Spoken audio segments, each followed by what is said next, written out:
walking from the house yard down across the paddocks and panning across to the house,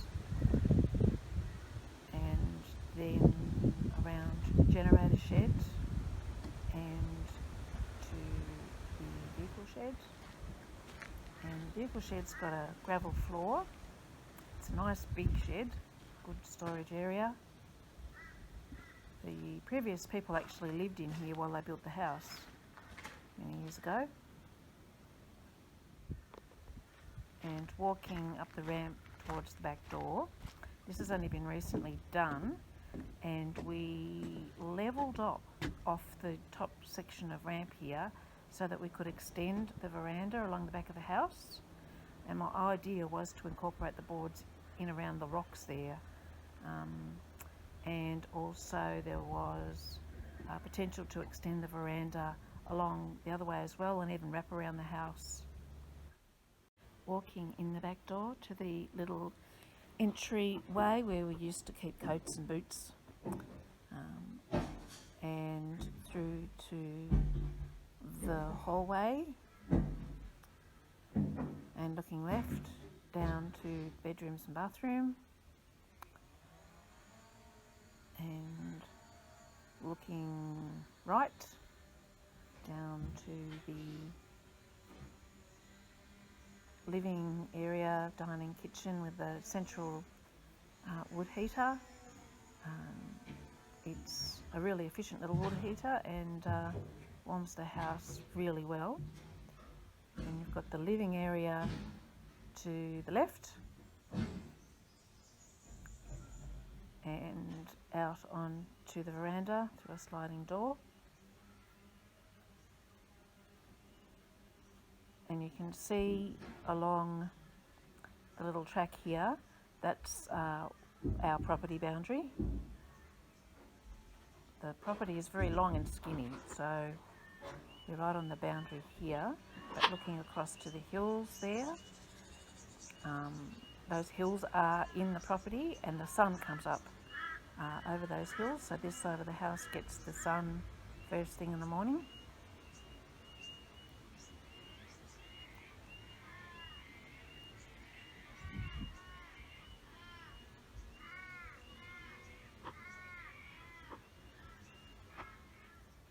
And across the living room, that wall I had planned on knocking out actually, and pushing the fireplace back against the wall just to open up the room a little bit. So go down the hallway there and then around into the dining area. And the kitchen was only ever built as a weekender, so it's very basic. We had planned on redoing it. Brand new stove.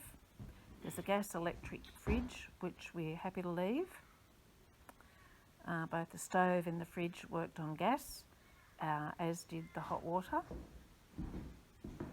And walking around and looking down the hallway,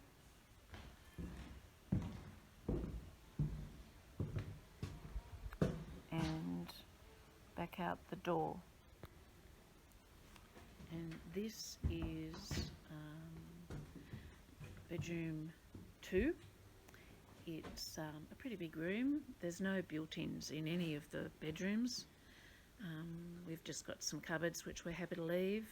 I had 2 double bunks in this room for our 4 boys, and they fitted in quite nicely. And down to bedroom 1. This is bedroom 1, the main bedroom. And just some furniture the tenants left, which we will remove. Could do with a coat of paint, lovely green. And the carpet ideally would need replacing. Looking down now to the smallest bedroom, bedroom 3. And panning around, looking out the window to the back of the house. Again, just a cupboard that we would leave.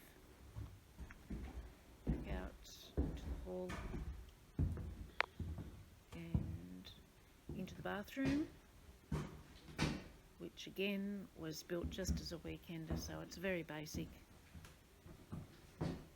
but functional. No bath, just shower. We had plans of doing up the bathroom, but obviously didn't quite get there. Back out to the hallway and looking down the hall, you can see where the tenants have started to redo the floor. Walking out the back door, and we've got the garage or vehicle shed on the left there. Bit of an open level area for vehicles. And top of the hill there is Cluckingham Palace and chook shed, generator shed. There's an old barbecue and boiler there. Old can toilet where the roof just recently blew off.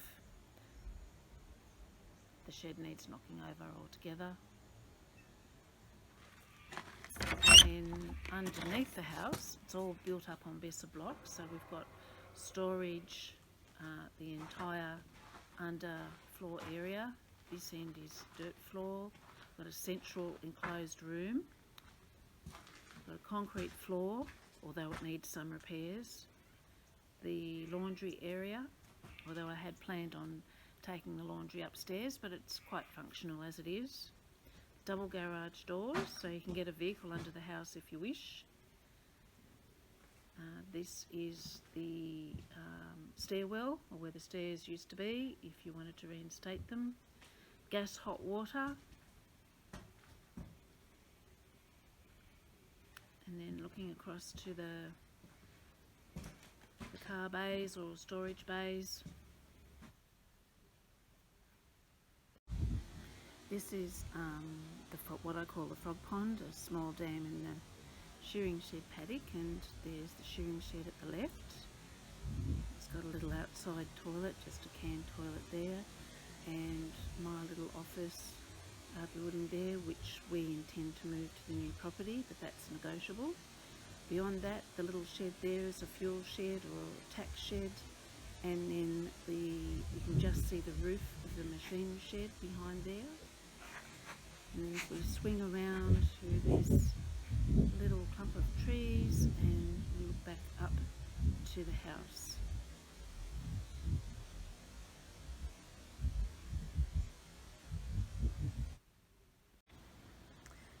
Here we are in the shearing shed.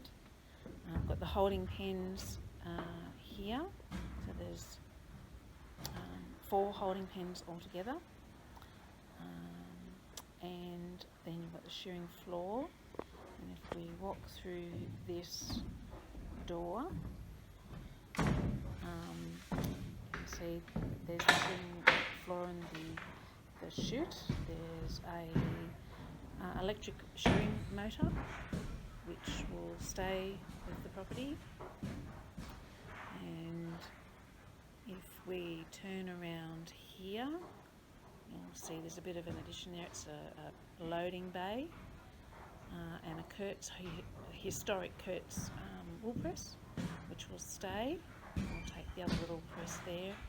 The round wool table there, that will stay, and those doors lead out to the loading ramp. Then these doors, when we get through them, to